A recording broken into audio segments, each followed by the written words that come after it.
오늘 저는 여러분과 함께 하나님의 모습이라는 제목으로 은혜를 나누고자 합니다.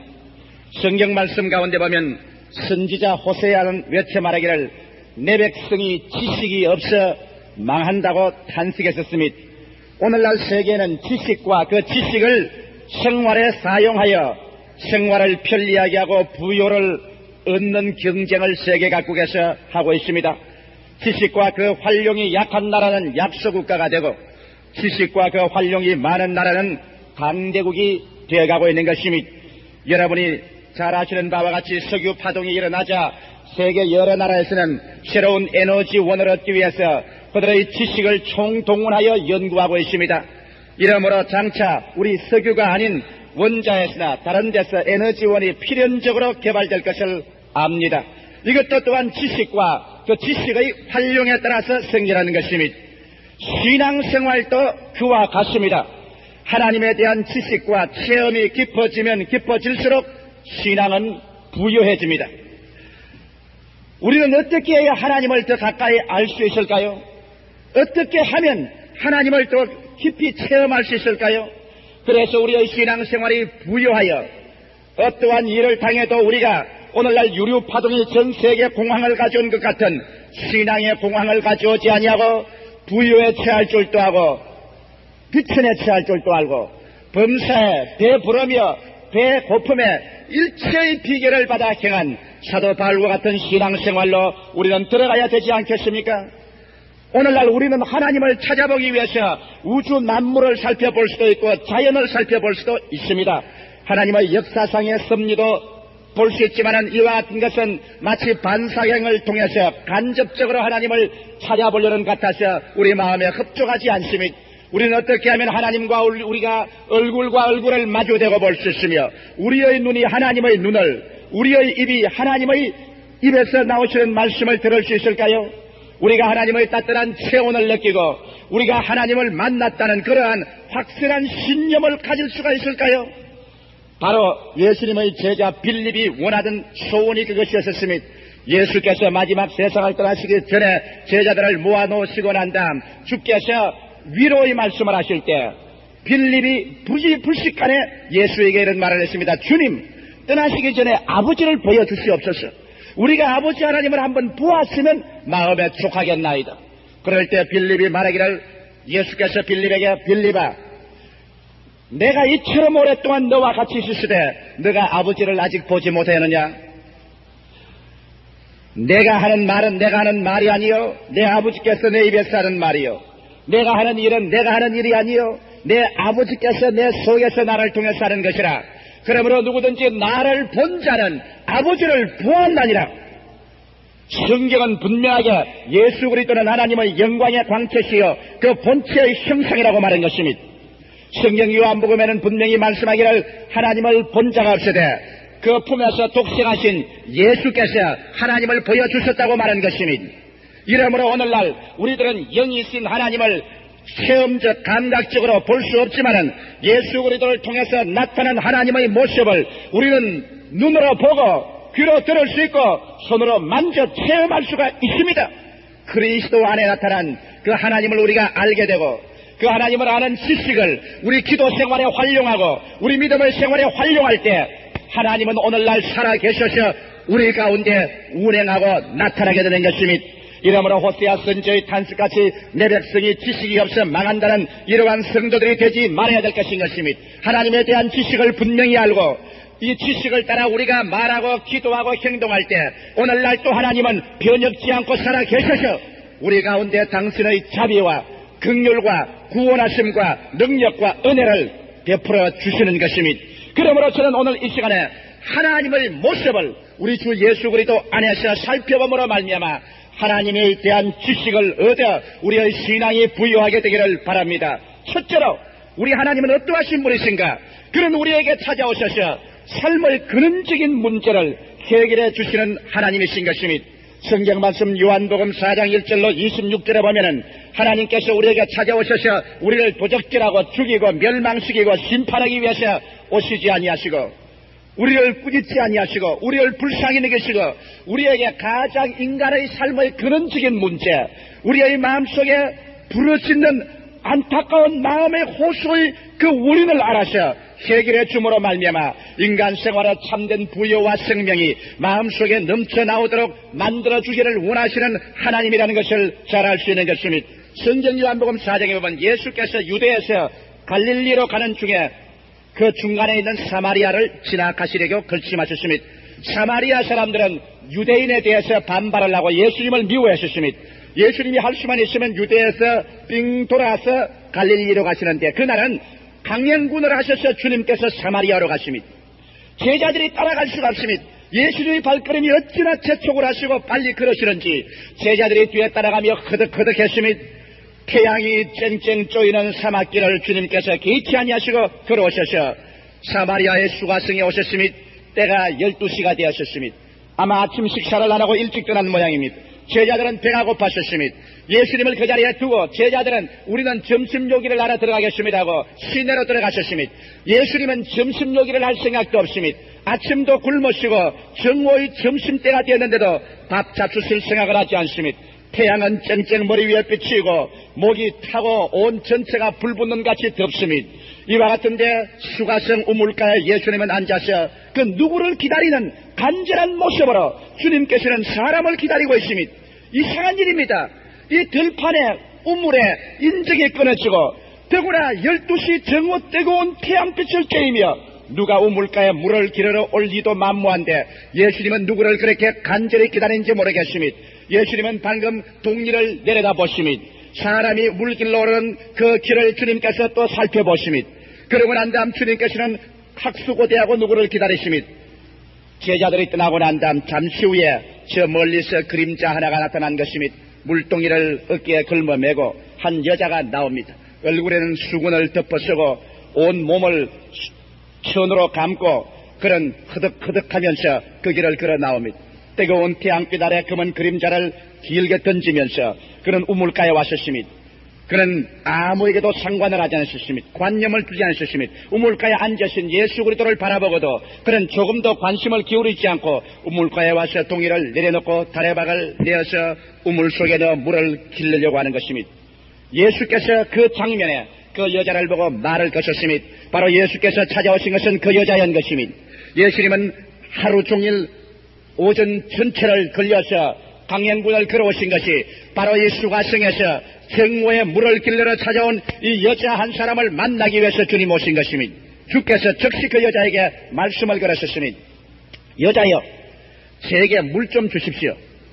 그러자 이 여자는 귀찮은 듯이 예수님을 쳐다보고 난 다음 이와 같이 대답을 했습니다. 당신은 유대인이 아닙니까? 유대인과 우리 사마리아 사람은 상종하지 않지 않습니까? 어찌 당신 유대인으로서 사마리아인 여자 나에게 물을 달라고 합니까? 원망스러운 눈으로 예수를 바라보고 모른 체하고 또다시 물을 기르려고 합니다. 그럴 때 예수께서 당장 그 말에 대답하셨습니다. 여자여, 당신에게 물을 좀 달라는 사람이 누구인 것을 당신이 알고 하나님의 선물이 어떠한 것을 알았더라면 당신이 오히려 내게 구하였을 것이요, 내가 당신에게 목마르지 않은 생수를 주었을 것이다. 그 여자가 말을 들으니 이상한 말을 합니다. 그래서 다시 다래박을 쥐고서 그 사람을 보고 말했습니다. 아니 여보십시오, 당신은 누구십니까? 이 우물은 깊고 물길을 다래박도 없는데 당신이 어디에서 나에게 생수를 주겠다는 말씀인 것입니다. 이 우물은 우리 조상 야곱이 팠는 것이며 이 우물은 그 이후로 우리 후손들이 마시고 있습니다. 당신은 우리 조상 야곱보다 크니까. 그때 예수께서는 단도직입적으로 그 여자의 가슴 속에 텅 빈 공간을 향하여 주님께서 말씀하신 것입니다. 여자여, 이 물을 마시는 자는 다시 목마르고 다시 목마르다. 물을 마시고 난 다음 그도 또 와서 물을 길러야 되고 마시고 난 다음 또 와서 물을 길러야 된다. 그러나 내가 주는 물은 일단 마시면 그 뱃속에서 영생토록 솟아나는 생수의 근원이 되어 영원히 솟구쳐 올라와서 다시는 목마르지 아니하다. 그 말에 그가 분쩍해졌습니다. 이런 일이 있을 수가 있는가? 그래서 선생님, 그러한 물을 내게도 주십시오.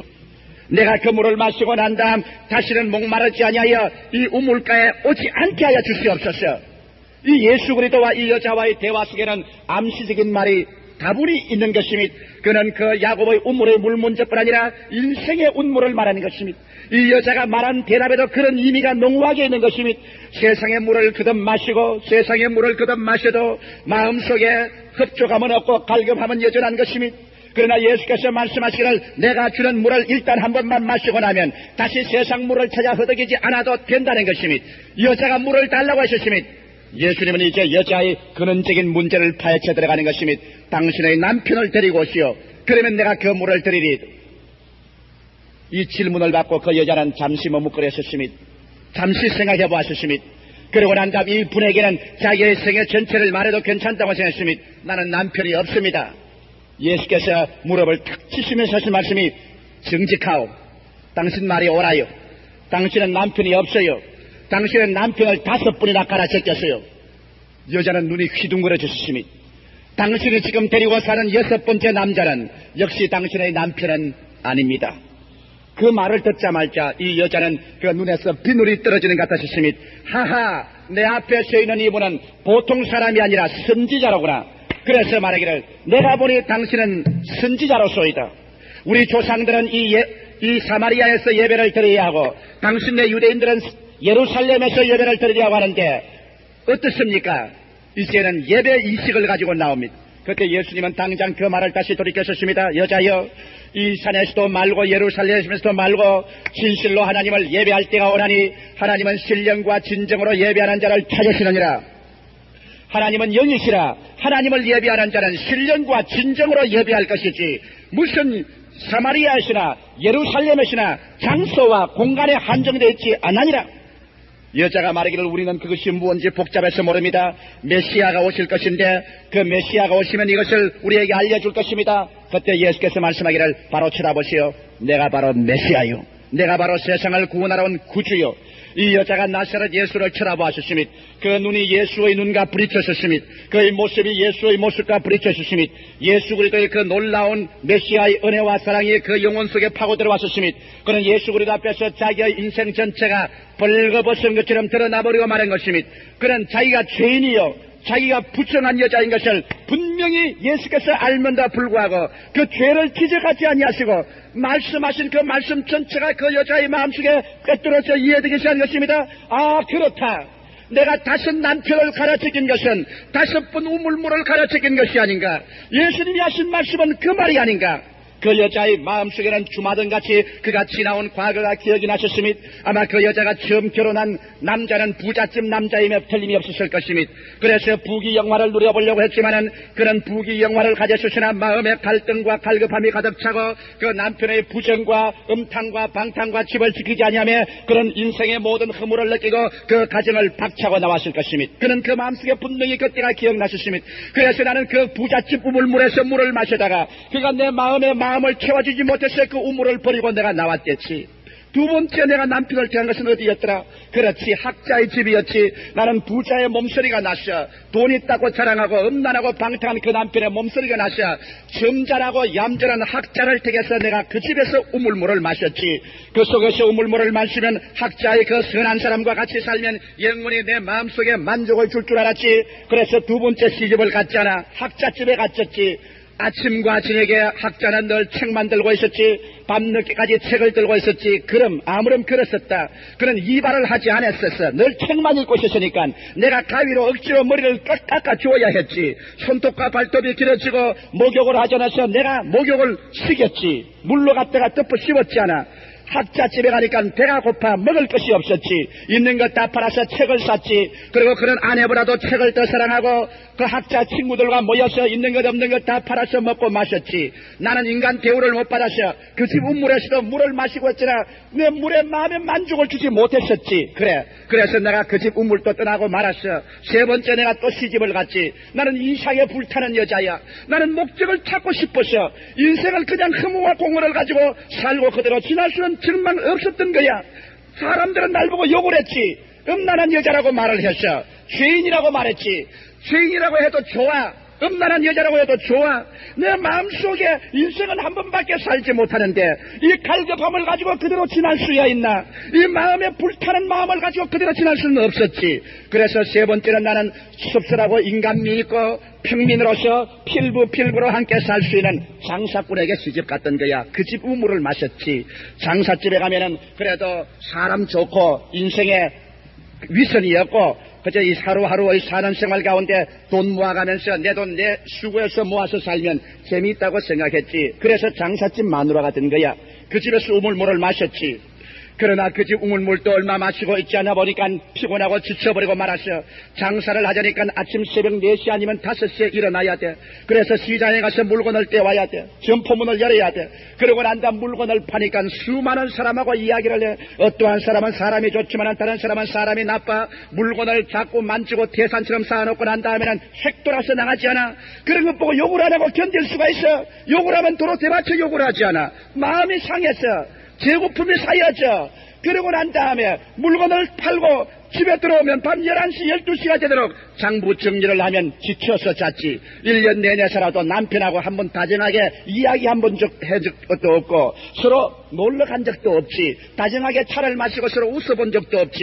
늘 아침 일찍 일어나서 장사하러 나가고 밤늦게 들어와서 장부 정리하다가 돈 숫자가 안 맞으면 서로 논쟁을 벌였지. 그리고 주묵이 오고 가고 한 적도 있었어. 그 집도 재미가 없었어. 일평생 그렇게 늙자니 너무 억울했어. 그래서 나는 그 집에서 더 살고 싶지 않아. 내 이상을 펼 수가 없어. 그래서 그 집 우물도 박차버리고 말았지. 장사꾼도 떠났는 거야. 그래서 나는 이제 모든 세상이 귀찮아졌어. 그 다음 내가 간 데가 어디더라? 그렇지, 내가 농부에게 시집을 갔지. 이제는 다 싫다. 이제는 고요하게 봄철 아침에는 종다리가 노래하고 여름철에는 별과선에 나가서 꽃피는 곳에서 일하고 흙냄새를 맡으며, 그래서 우리가 토마토 심어 토마토 먹고 감자 심어 감자 먹고 고구마 심어 고구마 먹고 양 길러서 젖자 먹고 계란 닥쳐서 계란 먹고 자연에 돌아가자. 자연에 돌아가자. 그곳에서 살면 인생에 의미가 있을 것이다. 그러고 난 다음 내가 4번째 우물을 마신 것은 농부집에 시집가서 마셨을 거야. 그 집에서 내가 시집가니까 첫날부터 농부에게는 흙냄새가 났어. 퇴비 냄새가 났어. 야, 신선한 냄새다. 이야말로 정직한 사람이다. 자기의 노동의 대가로 사는 사람이다. 이것이 좋다고 생각했지. 그러나 농부의 생활을 얼마 해줘버리니까 그것도 지치기 시작했어. 왜냐하면 봄철이 되자 벌써 새별을 보고 일어나서 들에 나가면 저녁별을 보고 들어와야지. 들판에서 일은 끝이 없었어. 그놈의 밭에 풀은 왜 그렇게 많이 나는지, 매고 난 다음 보면 또 풀이 나고 매고 나면 또 풀이 났지. 그래서 초벌 매주고 두벌 매주고 세벌 매주고 그러고 난 다음 또 씨 심고 가꾸고 추수하고 끝이 없었어. 계란도 실정이 났지. 매일같이 닭 사료를만 구해야지. 닭을 먹여야지. 닭장을 쳐줘야지. 병든 닭 돌봐줘야지. 양은 그대로 젖을 가느냐? 아니야. 아침 이슬을 헤치고 나가서 풀을 먹여야 되고 점심 때 물을 먹여야 되고 저녁에도 먹여야 되고 젖자다가 양에게 차여서 내가 상처도 입어봤지. 그것도 귀찮은 일이야. 농부 일을 보니 겨울에는 쉴 줄 알더니 겨울은 가만히 쳐야지. 새끼 꼬야지. 겨울에도 부업을 해서 퇴비를 정산해야지. 겨울에 널 일하고 여름에 널 일하고 손은 소도망같이 굵어졌지. 내가 농부의 집에서 우물을 마시는 동안에 내 얼굴은 거칠어져서 내 얼굴에 크림을 바라본 지가 아득한 옛날이야. 크림 발라도 소용없고 연지 곤지 찍어도 소용이 없었단 말이야. 들판에 가서 일하는데 그게 무슨 소용이 있었어. 나는 그곳에서 새카맣게 되어 내 얼굴은 지쳐지고 거칠어지고 내 손톱은 달아서 피가 나고 내 발은 거칠어지고 이렇게 인생을 살 필요가 없다고 내가 생각했지. 이곳에서도 이상이 없다. 그 농부의 우물물에 물을 마셔도 다시 칼그려서 견딜 수가 없고 견딜 수가 없어. 이제는 그것을 박차고 5번째는 어느 남편에게 갔더라. 아, 파도 소리 나는 그곳 기억나지. 파도 소리 나는 그곳 아마 저 해안가로 내가 갔지. 거기에서 어부를 내가 남편으로 삼았을 거야. 그렇지. 5번째 남편은 내가 어부를 남편으로 삼았을 거야. 그래서 바닷가에서 살았지. 파도 소리가 요란하게 나는 곳, 밤이면 파도 소리 속에 잠을 자고 아침이면 파도 소리에서 잠을 깼지. 숨을 쉬면 오존 향내가 가득 나는 산소를 가득히 뱃속에 넣고 그 참 좋은 거야. 그리고 고기를 잡으면 신선한 고기를 먹고 그 다음에는 고동도 소라도 신선한 것을 먹을 수 있지. 세상과 동떨어진 것이야. 세상의 먼지를 바람과 파도에다 씻어버리고 낭만적으로 노래하면서 살 수 있을 거야. 그러므로 나는 어부에게 시집을 갔어. 그러나 마지막 5번째로 내가 그 우물가에서 물을 마셨지. 그것도 내 신랑이라고 생각했어. 그런데 내 이상하고는 얼마나 다른지 몰라. 첫날부터 신랑에게 비린내가 나는데 코를 쥐고야 같이 잘 수가 있었어. 그분은 왜 그렇게 몸에 벤치로 비린내가 나는지. 나는 신선한 고기를 먹기를 원했었으나 신선한 고기에 손을 댈 수가 없었지. 왜냐하면 신선한 고기에 손만 대면 내 남편이 고함을 쳤어. 왜? 신선하고 펄펄 살아난 것은 돈을 만들어야 된다고 그래. 그래서 언제나 내가 먹을 수 있는 것은 눈깔이 썩은 고기만 먹었어. 냄새가 났었어. 소라고동도 신선한 거는 한 번도 먹어보지 못했어. 상한 것만 먹었지. 그러고도 편한 날이 없었어. 남편이 바다에 고기 잡으러 나오고 난다. 먹장 구름이나 일면 내 가슴이 두근두근해. 하늘을 보고 합장하라고 빌었지. 폭풍과 불어오지 말아달라고. 파도나 치고 폭풍이나 불면은 밤 내내 잠을 못 자고 남편 오기를 기다렸지. 하마나 배가 파손되지 않았는가? 그러시려면 죽지 않았는가? 그 고뇌와 그 심내 속에서 오랫동안 생활한 동안에 나는 노이로지가 걸려버리고 말았어. 파도 소리가 듣기 싫었어. 나는 이제 바다의 냄새가 싫고 비린내가 몸소리가 쳤어. 나는 5번째 우물물을 갈았잖아. 5번째 우물물을 마셔도 내게는 이상이 만족되지 않았어. 무언지 모르게 내 마음속에 부러지는 그 갈급함, 마셔도 채울 수 없는 그 길. 그래서 나는 이제 될 대로 되라고 사마리아에서 나는 창녀가 되고 말았어. 이제 내 몸을 아무에게나 맡겨버렸어. 이제 내 몸은 아무 가치도 없는 거야.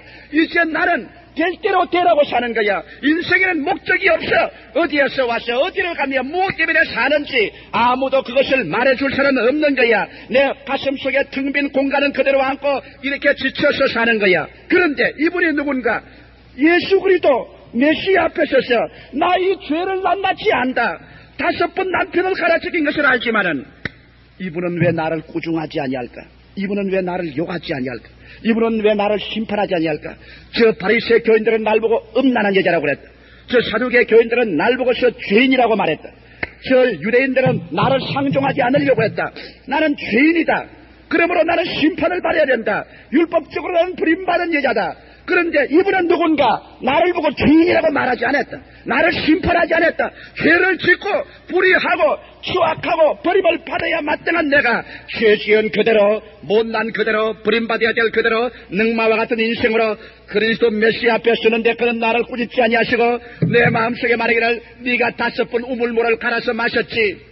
그러나 너는 이 물을 마실 때마다 다시 목마르거니와 이제 나의 우물물에서 마시는 자는 다시 목마르지 아니할 것이다. 나를 믿어라. 그 말을 함과 동시에 내가 메시아를 바라보고 그를 내 마음속에 모셔드리자 말자 내 영혼 속에 여기에 솟아나는 생수를 봐라. 갑자기 내 마음속에 기쁨이 용수섬치지 않느냐? 갑자기 내 영혼 속에 평화가 들어오지 않느냐? 갑자기 내 속에 이제 여태까지 찾던 그 무엇을 찾았다는 확신과 체험이 되게 오니 내가 가야지. 그런 물을 떠났으며 물동이를 버려주고 그는 그 길로 사마리아 시내로 뛰어들어갔으며 이제는 우물물이 필요 없으며 물동이가 필요 없으며 그 마음속에 이제 생명의 근원을 찾은 것이며 와서 말했습니다. 여보시오, 다들 오시오. 내가 메시아를 만나서 여기 와서 나의 일생을 다 보여주고도 꾸짖지 아니하시고 나에게 생명의 만족을 준 메시아를 만나서 여러분 이 이야기 속에서 삶의 근원적인 문제를 해결하는 하나님의 모습을 볼 수 있습니다. 오늘날 여러분 하나님께서 율법을 가지고 여러분을 대한다면 여러분 하나님 앞에 설 사람이 한 사람도 없습니다. 살인하지 말라, 간음하지 말라, 도둑질하지 말라, 이웃을 거짓 증거하지 마라, 우상을 섬기지 마라. 이 모든 하나님의 율법 앞에 여러분을 세워놓는다면 여러분과 나는 모두 다 죄인이요 모두 다 사형선고를 받고 모두 다 사형장에 들어갈 수밖에 없는 인간입니다. 왜 사람이 죄를 짓습니까? 왜 사람이 음란하고 방탕하며 세속적이고 갈 바를 몰라 허덕입니까? 하나님께서는 여러분의 죄를 가지고서 치려고 하지 않습니다. 우리 하나님은 여러분의 죄의 근원적인 문제를 해결해 주려고 합니다. 왜? 목마르기 때문에. 그러기 때문에 주님께서 목마른 자의 그 목마름의 근원을 주님이 해결하셔. 하나님께서는 내 아들 예수 그리스도 그가 곧 길이요 진리요 생명이다. 그가 영원토록 목마르지 않게 솟아나는 샘물의 근원이 된다. 그를 통하여 너희는 과거의 죄인이었으나 용서를 받고 하늘나라 백성으로 천국에 들어갈 수 있다. 어디서 와서 어디로 가며 무엇 때문에 살 수 있는 의미를 그 안에서 발견할 수 있다. 예수 그리스도 안에서 비로소 너희 마음속에 끝없이 방황하는 방황이 그치고 메마른 가슴속 허덕이는 그 속에 생명의 목적과 이유와 가치를 얻게 되고 생수의 근원이 솟아난다. 그러므로 주님께서는 말씀합니다. 수고하고 무거운 짐진 자여 다 내게로 오라. 내가 너희를 편히 쉬게 하리라. 내가 곧 길이요 진리요 생명이니 나로 말미암지 않고는 아버지께로 올 자가 없나니라. 오늘 이 시간에 하나님은 여러분을 심판하기 위해서 부르지 않으셨습니다. 하나님은 여러분을 죄인이라고 잡기 위해서 부르지 않으셨습니다. 여러분이 죄인인 것을 압니다. 여러분이 방탕하고 음란하고 추악하고 더럽고 거짓말한 것을 하나님이 다 압니다. 그러함에도 불구하고 하나님은 여러분을 찾아오심이 왜? 죄를 짓지 않을 수밖에 없는 인간의 동기, 방황할 수밖에 없는 그 마음의 근원적인 문제, 그 영혼의 공허를 하나님께서는 채워주기 위해서 나사렛 예수 그리스도를 가지고 오시는 것입니다.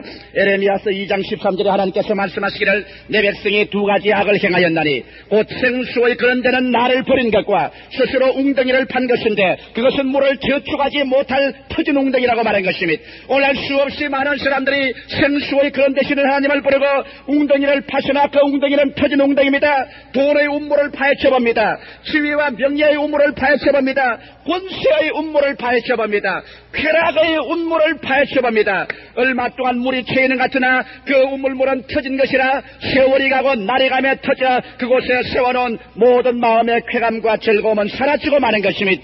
모든 인생은 풀과 같고 그 영화는 풀의 끝과 같아 풀은 시들고 꽃은 떨어져 버리고 마는 것입니다. 그리고 그것을 잊지하던 사람들은 후궁을 바라보고 빈손 들고 탄식하게 되고 마는 것입니다. 그 우물물을 마시는 자마다 다시 목마르거니와 예수 그리스도의 우물물에서 마시는 자는 영원토록 목마르지 아니하는 것입니다.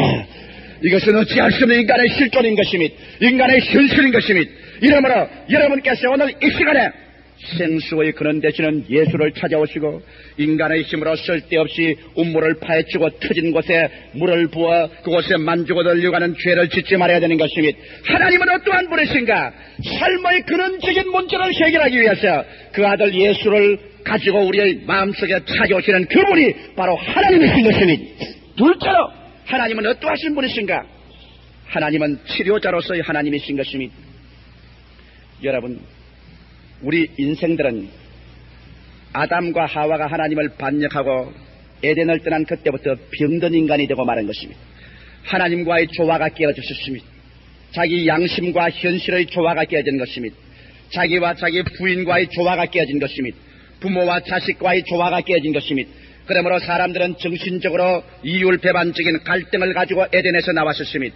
양심과 현실의 갈등, 속사람과 겉사람의 갈등, 사회적으로 벌써 가정에서 부부간의 갈등, 부모와 자식과의 갈등을 가지고 나왔었습니다.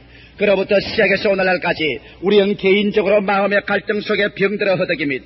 부모와 자식 간의 갈등이 끝이 없습니다. 남편과 아내가 한 지방 밑에서 한 소태밥을 먹고 살면서도 끊임없이 그들은 비틀거리는 갈등을 이기지 못하여 몸부림치고 있는 것입니다. 이러므로 오늘날 세계는 병든 세계입니다. 우리의 사회는 병든 사회입니다. 왜? 세계와 사회를 구성한 인간이 병든 인간이기 때문인 것입니다. 이러므로 성경에는 이사야서 1장 5절로 6절에 말하기를 너희가 어찌하여 매를 더 맞으려고 더욱더욱 태워가느냐. 온 머리는 병들었고 온 마음은 피곤하였으며 발바닥에서 머리까지 상한 곳이 없이 상한 것과 터진 것과 새로 맞은 흔적뿐 그것을 짜며 사매며 기름으로 유하게 함을 받지 못하였나니라고 말하고 있는 것입니다.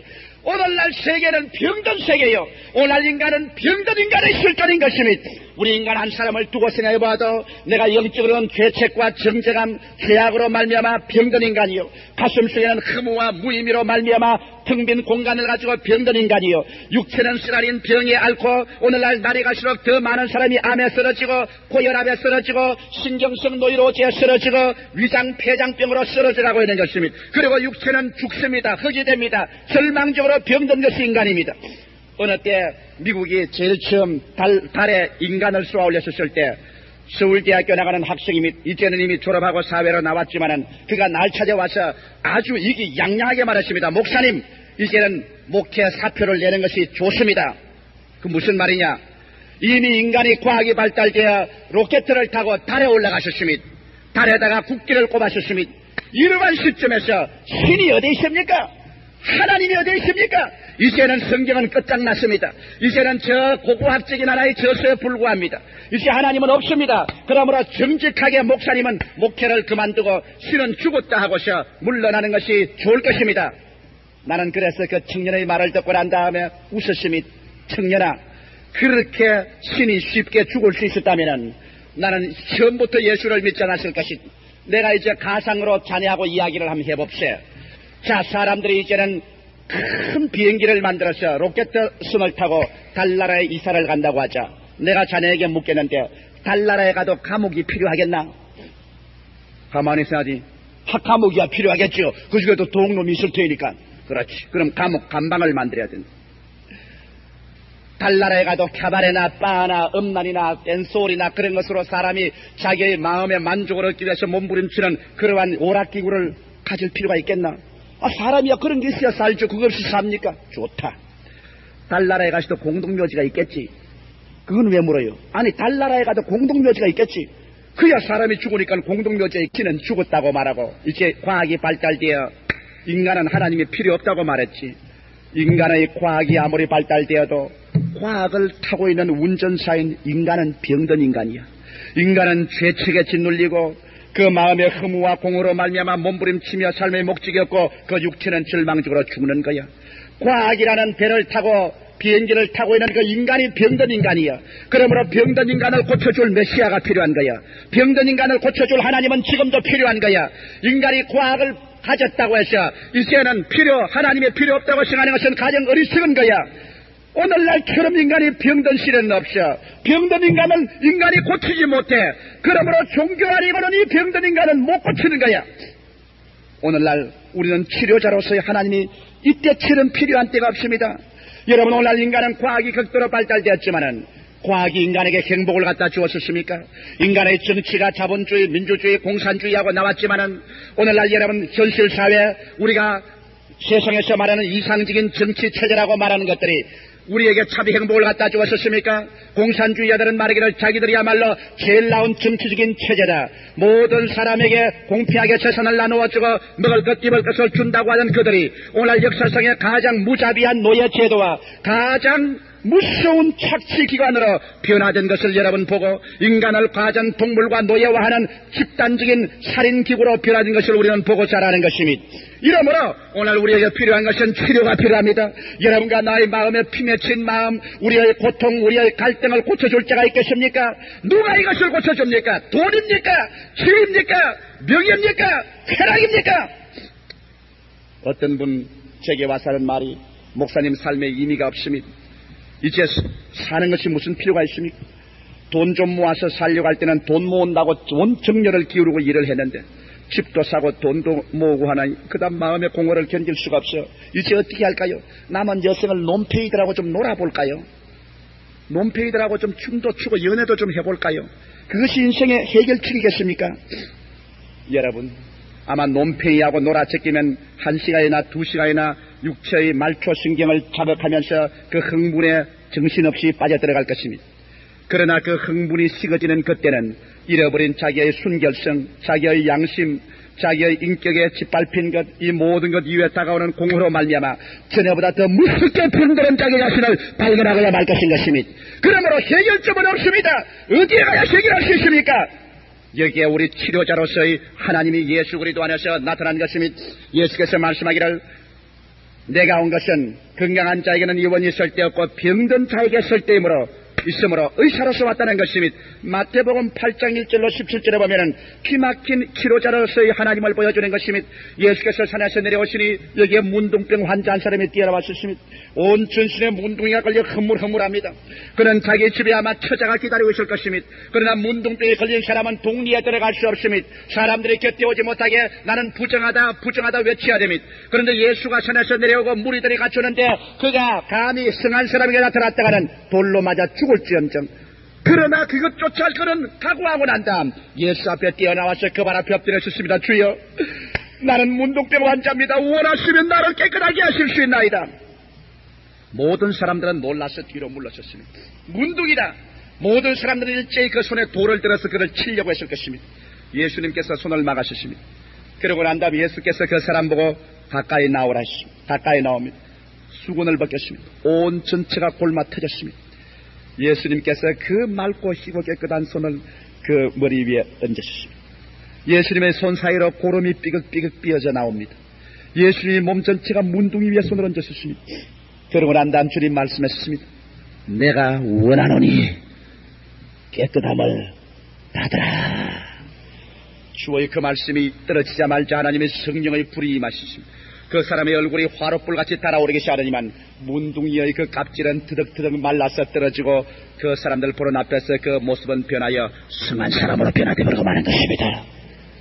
예수님께서 인간의 문둥이, 속이 문둥 걸리고 겉이 문둥병이 걸리고 생활에 문둥병이 걸린 인간에게 찾아오셔서 너는 병자다, 숙명적으로 일어서라 말하지 아니하시고 내가 원하노니 깨끗함을 입으라고 하신 그 예수는 성경에 말씀하기를 어제나 오늘이나 영원토록 동일하다고 말씀하십니다. 할렐루야. 그리고 예수께서 말씀하시기를 나를 본 자는 아버지를 보았다고 말하셨습니다. 우리의 아버지는 오늘 예수 그리스도를 통하여 오늘 또 그 손을 내밀고 문둥병 환자같이 된 우리의 현실적인 병든 인간을 향하여 내가 원하노니 깨끗함을 받으라는 하나님이기 때문에 우리에게는 고침받을 소망이 있습니다. 여러분의 가정이 문둥병이 걸렸었습니까? 부부 관계가 문둥병이 걸렸었습니까? 부모와 자식 관계가 문둥병이 걸렸었습니까? 오늘 이 시간에 우리가 믿는 하나님은 그리스도 안에서 내가 원하노니 깨끗함을 받으라고 말씀하고 있는 것입니다. 예수님은 잠깐 걸어 나오는데 백부장이 뛰어나왔었습니다. 로마인의 육군 대위입니다. 그 발 앞에 엎드려서 말했습니다. 선생이여, 내 종이 중풍으로 걸려 몹시 고생하나이다. 내 종을 불쌍히 내게서 도와주시옵소서. 그러자 예수님께서 그 말을 듣는데 많은 유지들이 왔습니다. 예수님, 이분의 기도를 들어주십시오. 로마 백부장으로서 우리 유대인을 위해서 크게 도와주는 분입니다. 예수께서 말씀하기를 내가 가서 도와주랴, 내가 가서 고쳐주랴. 아니요 주님, 주님께서 감히 우리 집에 어떻게 오십니까? 나같이 천한 집에. 주님은 우주의 주인이기 때문에 명령 한마디면 안 들을 자가 누가 있겠습니까? 나도 육군 대위니 내 밑에 있는 부하를 보고 가라면 가고 오라면 오는데 당신도 말 한마디 명령하시면 그 중풍병에 물러갈 것이 아닙니까? 예수께서 그 말을 듣고 난 다음에 주님께서 감탄하셨습니다. 야, 이 사람 믿음이 크도다. 온 이스라엘 천지를 다 돌아봐도 이만한 믿음을 가진 사람 내가 보지 못했노라. 내 믿음대로 될지어다. 즉시로 중풍병이 떠나가고 고침을 받은 것입니다. 사람들은 말합니다. 오늘날 예수님이 눈에 보이지 않지 않습니까? 그러므로 우리가 어찌 고침을 받을 수 있습니까? 예수님은 보이지 않지만 그리스도가 주신 말씀은 우리의 손에 가지고 있는 것입니다. 할렐루야. 주님 우리 집에 오실 필요가 없습니다. 말씀만 하옵소서. 예수의 말씀 한마디가 그 중풍병 환자를 고친 것처럼 오늘날 또 그리스도의 말씀은 인간의 중풍병을 고치는 것입니다. 정신적으로 불구가 되고 사회적으로 가정으로 불구가 되어 일어나지 못한 병든 인간을 향하여 오늘날 또 주님께서는 내 믿음대로 될지라고 말하는 것입니다. 우리가 믿지 아니한 자를 어떻게 부르겠습니까? 하나님이 오늘날 우리를 고치는 것을 모르고 어떻게 믿을 수 있습니까? 하나님은 여러분의 불구된 인생을 오늘 이 시간에 일으키기를 원하시는 것입니다. 주님은 지나가다가 베드로의 장모집에 들어가서 열병으로 앓은 여인을 주께서 일으켜 세우신 것입니다. 그리고 그를 그리스도를 봉사하게 만들었습니다. 세상에 미쳐서 술에 열병이 걸리고 아편에 열병이 걸리고 음란에 열병이 걸리고 마작과 도박에 열병이 걸린 사람들도 예수께서 한번 손을 만지시면 그 열병이 고침을 받고 그리스도를 섬기게 되는 것입니다. 성경은 마지막 마태복음 8장 17절에 보면은 저녁 때 수많은 사람들이 귀신 들린 자를 데리고 오며 예수께서 말씀으로 귀신들을 쫓아내시고 병든 자를 다 고치시니 이런 성경에 이르시되 제가 친히 우리 연양 것을 담당하시고 우리의 병을 짊어지서 또 담을 이루려 하심이라고 말한 것입니다. 오늘날 세계는 여러분 귀신 들린 세계인 것입니다. 사람들마다 자기 정신을 잃어버렸습니다. 사람들마다 자기 이외의 다른 세속적인 정신에 덮쳤습니다. 자기가 마음에 원치 아니하면서도 사람들은 세상을 향하여 귀신 들린 세계처럼 귀신 들린 사람처럼 귀신을 따라 나가고 있는 것입니다. 다른 잘못된 사상과 생각을 통하여 나오고 있는 것입니다. 그러나 예수 그리스도 앞에 나오면 그리스도는 잘못된 생각을 다 청결하고 높아진 생각을 낮추시고 주님께서 수술하시고 잘못된 사상과 생각과 귀신을 내어 쫓으시고 주님께서 병든 자를 다 고치겠다고 말씀하는 것입니다. 우리 하나님은 어떠한 하나님인 것입니까? 우리 하나님은 치료하는 하나님인 것입니다. 왜냐하면 예수께서 친히 우리 연약한 것을 담당하시고 우리의 병을 짊어지셨다고 말한 것입니다. 오늘 우리 성찬을 뗄 때 예수님이 깨어진 몸을 뗍니다. 깨어진 몸은 무엇을 의미하는 것입니까? 예수께서 빌라도의 뜰에서 묶여서 덩어리가 산산조각이 찢어지고 갈빗대가 튀어나오고 뼈속이 보이도록 얻어맞으셨습니다. 그리고 성경은 말씀하시기를 제가 채찍에 맞음으로 너희가 나음을 입었나니라고 말씀한 것입니다. 예수의 몸이 깨어지신 것은 우리의 병든 인간, 병든 가정, 병든 생활, 병든 세계를 주님께서 짊어지고 채찍에 맞아 깨어진 것입니다. 이러므로 그리스도 안에서 보여주신 하나님께서는 오늘날 여러분과 나를 찾아와서 치료하기를 원하시는 하나님인 것입니다. 여러분 병든 인생이 정상적인 인생으로 생각하지 마십시오.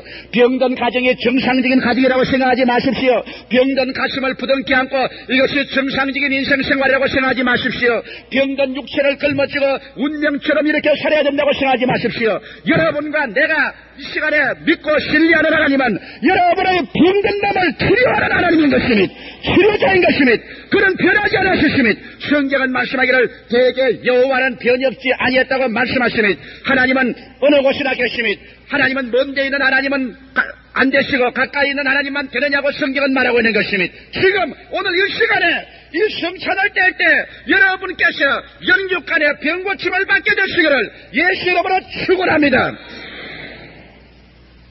세 번째로 우리의 하나님은 어떠한 하나님이십니까? 우리의 하나님은 환경과 운명을 변화시키는 하나님이신 것입니다. 인간이 잘못하여 사면벽에 부딪혔습니다. 동서남북을 살펴보아도 나갈 길은 아득합니다. 이제 오직 집단 자살이나 집단 죽음밖에는 없습니다. 우리의 갈 길은 없나고 사람들은 부르짖을 것입니다. 여러분, 예수 그리스도를 통하여 나타난 하나님은 환경과 운명을 변화시키는 하나님이신 것입니다. 요한복음 2장 1절로 11절에 보면 절망에 부딪힌 한 젊은이가 있었습니다. 그는 가난한 집 청년이었습니다. 그는 아마 별로 많이 돈을 못 버는 모양입니다. 있는 것을 저축할 대로 저축해가지고서 결혼을 하게 된 것입니다. 아름다운 신부를 데리고 오는 날입니다. 일생에 가장 기쁘고 즐거운 날입니다. 자기가 청할 만한 청할 손님은 다 청하고 온 동네에 손님이 잔뜩 왔습니다. 예수님과 그 제자들도 청함을 받았습니다. 그런데 잔치를 시작하자마자 포도주가 떨어졌습니다. 그 집에 돈이 있었으면 포도주를 충분히 준비했을 것인데 잔치에 너무 포도주를 적게 준비해서 포도주가 떨어져서 잔치가 낭패에 들었습니다. 잔치를 주관하는 사람이 신랑과 신부에게 와서 말했습니다. 손님들은 오고 포도주를 달라고 하는데 포도주가 떨어졌습니다. 잔치는 낭패에 났습니다. 사람들 전부 다 쓸쓸한 마음으로 돌아서고 혹은 욕을 하고 있습니다. 어찌하면 좋겠습니까? 청년의 얼굴은 창백해졌습니다. 신부도 창백해졌습니다. 인생의 처음 출발날부터 그들은 낭패에 부딪혔습니다. 그들은 환경과 운명에 부딪혀서 어찌할 바를 몰라 당황하고 있습니다. 그럴 때 예수님의 어머니가 뛰어와서 예수에게 말했습니다. 저들에게 포도주가 떨어져서 큰일 났습니다. 그때 예수께서 말하시기를 여자여 당신과 나와 무슨 상관이 있나이까? 왜냐하면 오늘날 캐톨릭이 마리아를 믿어야 구원받는다는 이런 교리가 나올 줄 주님이 알았기 때문에 그 어머니조차도 당신의 하는 일에 간섭 못하게 하셨습니다. 예수님은 하나님의 아들이지 마리아의 아들은 아닌 것입니다. 주님께서 때가 오매 종들을 불러주십니다. 거기에 결례하기 위해서 종교적인 예식으로 몸 씻는 큰 물통 6개가 있는지라 그곳에 가서 물을 갖다 부으라십니다. 그래서 종들이 가서 그곳에 물을 가득 부었습니다. 예수께서 그 종들 보고 하신 말씀이 저 물을 떠서 잔치하는 데 가지고 가라고 하십니다. 물입니다. 결례통에 있는 생물인데 물을 떠서 갖다 주라니요. 그러나 마리아가 하는 말이 너희가 무엇이든지 이 사람이 시키는 대로 하라고 했기 때문에 종들이 물을 떴습니다.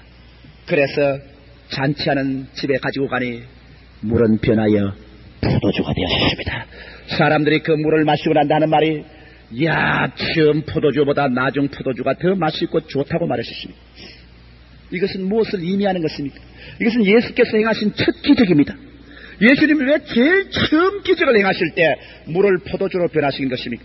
이것은 예수님이 이 세상에 오신 것은 바로 하나님, 예수님이 대변하는 하나님은 환경과 운명을 변화시키시는 하나님이라는 것을 보여주기 위한 것입니다. 우리에게는 변화가 필요합니다. 우리가 변화되지 않고 그대로 있으면 침체해버리고 맙니다. 마음도 변화하고 사상도 변하고 생활도 변해야 되는 것입니다. 날이 갈수록 새롭고 또 새로워져야 되는 것입니다. 어떻게 해야 우리가 변화시키는 역사를 체험할 수 있는 것입니까? 오늘날 나사렛 예수를 여러분의 가정에 모셔드리고 예수와 함께 살아나가면 예수님은 변화에 들어가는 세대에 적합할 수 있도록 우리의 환경과 운명과 우리 자체를 주님은 변화시키는 것입니다. 슬픔을 변하여 기쁨으로, 절망을 변하여 소망으로, 낭패를 변하여 성공으로. 그렇기 때문에 우리는 담대하게 로마서 8장 28절에 하나님을 사랑하는 자 곧 그 뜻대로 부르심을 이룬 자들에게는 모든 것이 합력하여 선을 이룬다고 담대하게 말하는 것입니다. 오늘 또 우리 하나님, 우리가 부르짖는 이 하나님, 추나 추동 사시절을 오게 하는 그 하나님께서는 여러분께서 여러분의 신앙을 그에게 내던지고 주님에게 의뢰할 때 하나님께서는 예수 가운데서 오늘 또 여러분을 변화시키는 기적을 베풀어 주시는 것입니다. 하나님께서 운명을 변화시키고 환경을 변화시키는 기적을 가지고 있지 않다면 오늘 우리는 기도할 필요가 없을 것입니다. 우리의 기도는 효과를 발생하지 못하고 말 것입니다. 그러나 오늘 이 시간에 여러분의 운명은 변화될 수 있습니다. 여러분의 1974년도는 변화된 세월을 맞이할 수 있을 것입니다. 여러분의 낡은 해는 다 꾸겨서 영원히 흘러가는 세월에 떠내려보내고 나는 그리스도 안에서 새롭게 출발할 수 있다고 말할 수 있습니다. 누구든지 그리스도 안에 있으면 새로운 피조물이라 옛날 것은 지나가시니 보라 새 것이 되었더라고 말하는 것은 오늘날 또 하나님께서는 환경과 운명을 변화시키시는 하나님이신 것입니다. 나는 조지 뮬러 목사의 이야기가 기억납니다. 그는 브리스톨에서 기도함으로 2,000명의 고아를 먹이고 입히고 교육을 시킨 분입니다. 추운 겨울날 북풍이 불고 눈소리가 날리는 날에 보일러가 고장이 났었습니다. 영아실에서 어린아이들은 따뜻하지 않으면 다 죽습니다. 다 얼어 죽습니다. 갑자기 보일러가 터져서 고장이 났으니 보일러를 고치는데 일주일은 걸립니다. 그 영아들을 수백 명의 영아들을 다른 데 옮길 수가 없습니다. 여기에 조지 뮬러 목사는 말하기를 하나님 앞에 나와서 무릎을 꿇어 기도했습니다. 하나님, 모든 인류의 아버지 되시고 고아의 아버지 되시는 하나님, 보일러가 터졌습니다. 이 많은 영아들을 다른 데 옮길 수가 없습니다. 하나님이여, 이 겨울을 변하여 봄이 되게 하여 주시옵소서. 주님, 이 겨울을 변화시켜 주시옵소서. 그는 말하기를 곧장 북풍이 그치더니만 그날부터 동남풍이 불기 시작했습니다. 너무나 브리스톨 지구가 따뜻해져서 모든 회사와 공장에서 난로불을 껐다고 말했습니다. 땀이 나고 봄철처럼 따뜻해져서 난로불이 필요 없게 되셨습니다. 보일러를 고치기 시작했습니다. 일주일 내내 고쳐서 보일러가 다 고침을 받아 보일러를 시운전하는 그날에 동남풍은 그쳐버리고 일시에 북서풍이 불면서 날카롭고 매서운 겨울철이 다가왔지만은 보일러는 이미 고쳐졌다고 말하셨습니다. 오늘날 또 하나님은 인간만 변화시키는 것이 아니라 기후와 자연 환경과 여러분의 운명도 주님이 변화시키는 것입니다. 얼마 전에 어떤 분들이 제게 찾아왔었습니다.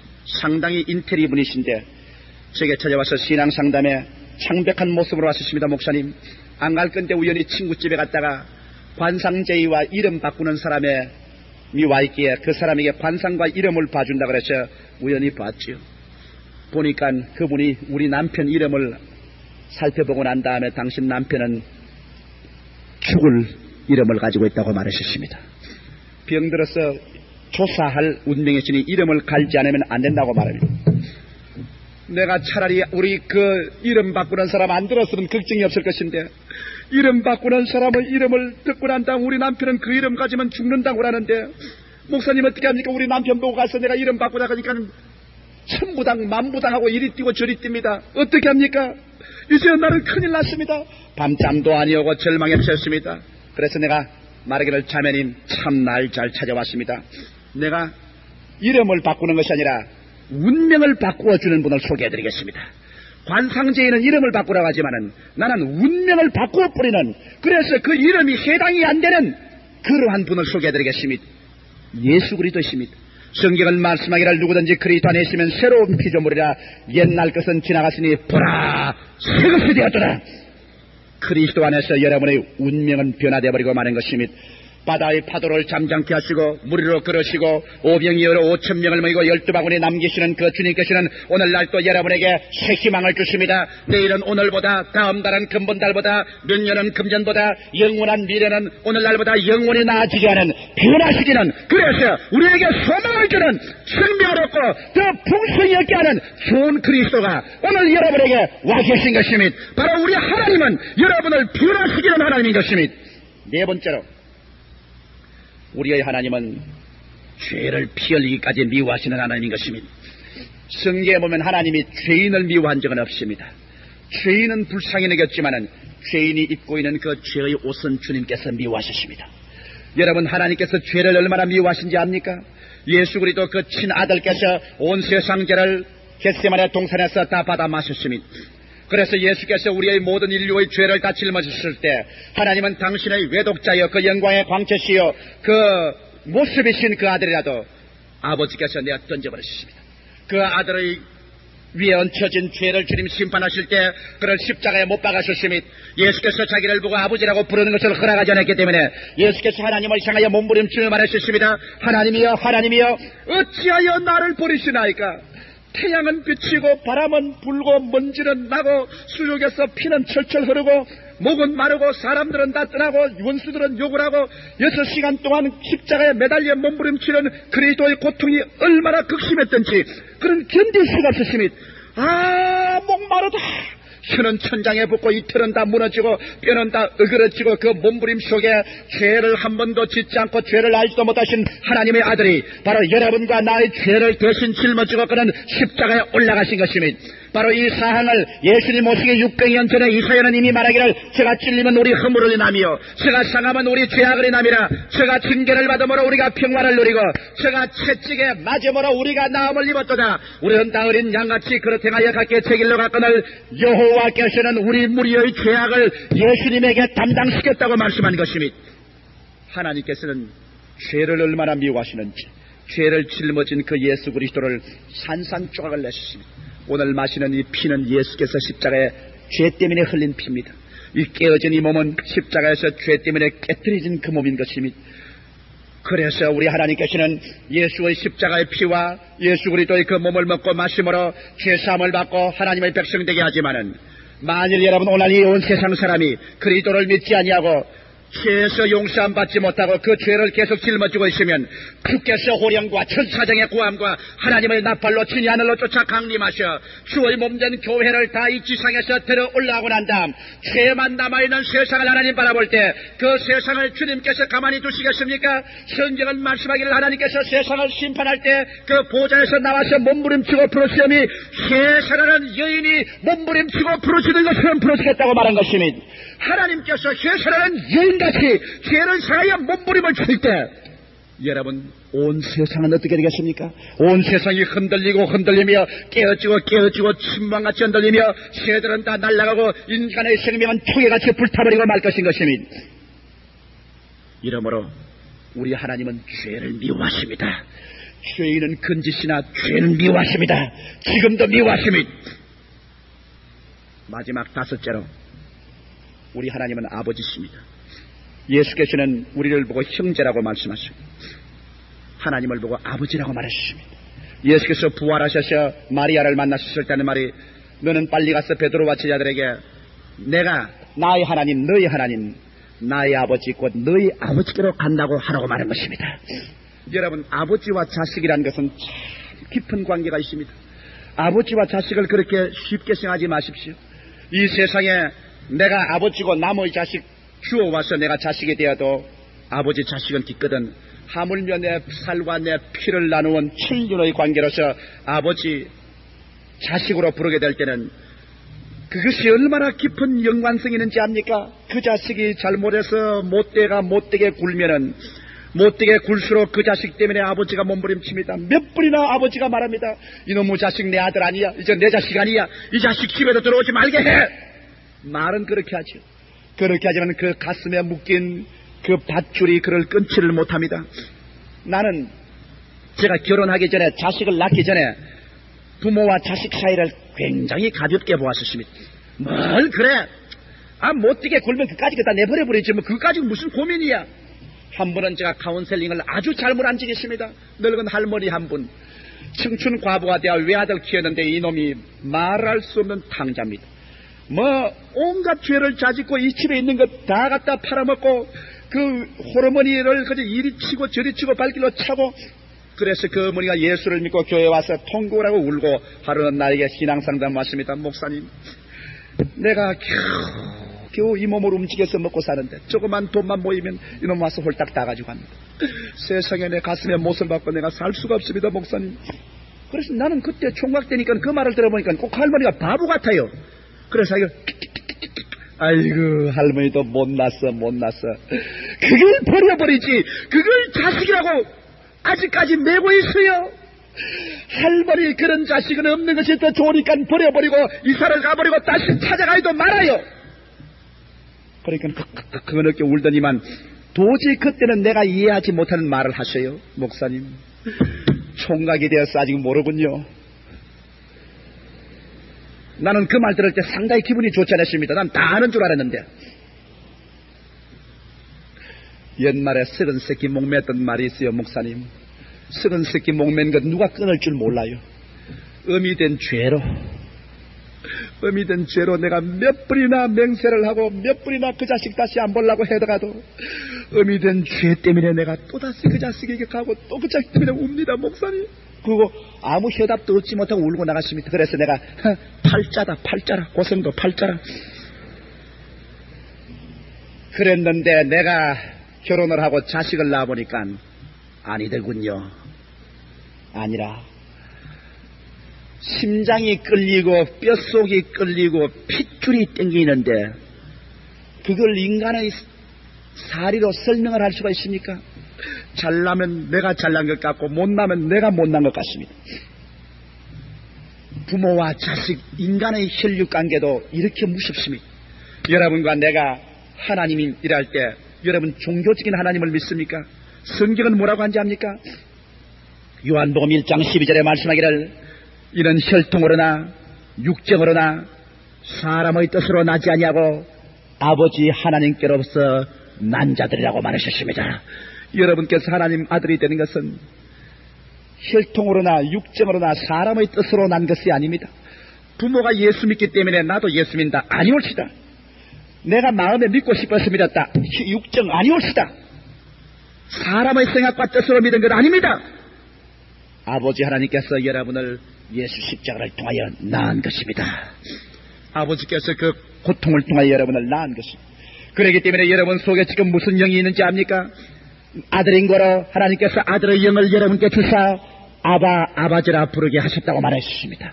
하나님을 아버지라고 부르시면 아멘 하십시다. 그렇다면 여러분 고깃덩어리 세상 안 믿는 사람하고는 틀립니다. 여러분은 하나님께로부터 난 사람이며 말씀으로 여러분을 낳으셨으며 여러분 속에 하나님의 영이 들어와서 인간의 핏줄이 나누어진 것이 아니라 이제는 영까지 하나님의 영과 우리의 영이 서로 나누어 가졌으니 이제는 천륜으로 묶였어. 인륜으로 묶였을 뿐 아니라 천륜으로 묶였어. 이러므로 말미암아 어찌 여러분이 잘나면 하나님 기뻐하지 아니하시며 여러분 못나면 하나님 슬퍼하지 아니하시며 여러분 행복하면 하나님 즐거워하지 아니하시며 여러분 고생하면 하나님이 함께 고생하지 않겠습니까? 하나님과 여러분의 관계를 그렇게 가볍게 생각하지 마십시오.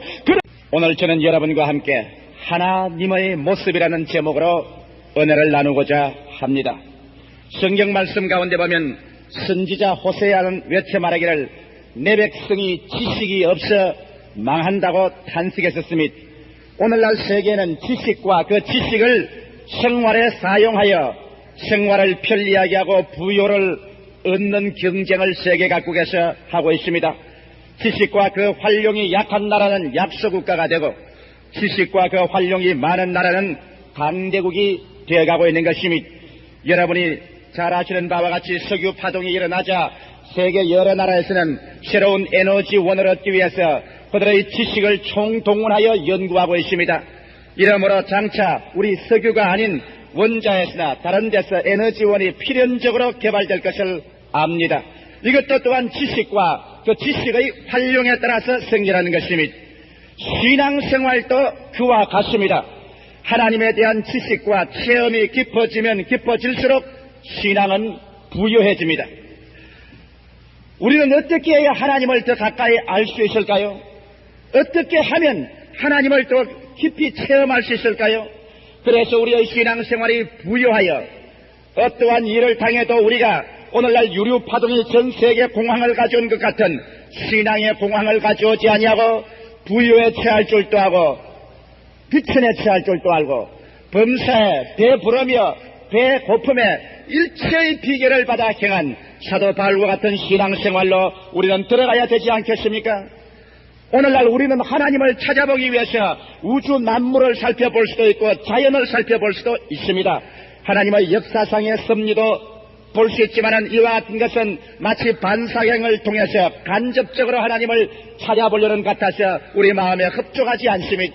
우리는 어떻게 하면 하나님과 우리가 얼굴과 얼굴을 마주대고 볼 수 있으며 우리의 눈이 하나님의 눈을, 우리의 입이 하나님의 입에서 나오시는 말씀을 들을 수 있을까요?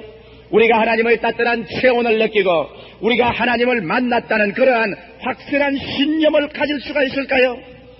바로 예수님의 제자 빌립이 원하던 소원이 그것이었습니다. 예수께서 마지막 세상을 떠나시기 전에 제자들을 모아놓으시고 난 다음 주께서 위로의 말씀을 하실 때 빌립이 부지불식간에 예수에게 이런 말을 했습니다. 주님, 떠나시기 전에 아버지를 보여주시옵소서. 우리가 아버지 하나님을 한번 보았으면 마음에 촉하겠나이다. 그럴 때 빌립이 말하기를, 예수께서 빌립에게, 빌립아, 내가 이처럼 오랫동안 너와 같이 있으시되 너가 아버지를 아직 보지 못하느냐? 내가 하는 말은 내가 하는 말이 아니요 내 아버지께서 내 입에서 하는 말이요 내가 하는 일은 내가 하는 일이 아니요 내 아버지께서 내 속에서 나를 통해서 하는 것이라. 그러므로 누구든지 나를 본 자는 아버지를 보았나니라. 성경은 분명하게 예수 그리스도는 하나님의 영광의 광채시여 그 본체의 형상이라고 말한 것입니다. 성경 요한복음에는 분명히 말씀하기를 하나님을 본 자가 없으되 그 품에서 독생하신 예수께서 하나님을 보여주셨다고 말한 것입니다.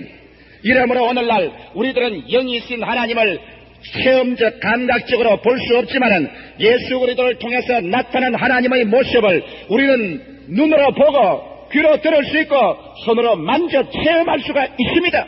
그리스도 안에 나타난 그 하나님을 우리가 알게 되고 그 하나님을 아는 지식을 우리 기도 생활에 활용하고 우리 믿음의 생활에 활용할 때 하나님은 오늘날 살아계셔서 우리 가운데 운행하고 나타나게 되는 것입니다. 이러므로 호세아 선지의 탄식같이 내 백성이 지식이 없어 망한다는 이러한 성도들이 되지 말아야 될 것인 것입니다. 하나님에 대한 지식을 분명히 알고 이 지식을 따라 우리가 말하고 기도하고 행동할 때 오늘날 또 하나님은 변혁지 않고 살아계셔서 우리 가운데 당신의 자비와 긍휼과 구원하심과 능력과 은혜를 베풀어 주시는 것입니다.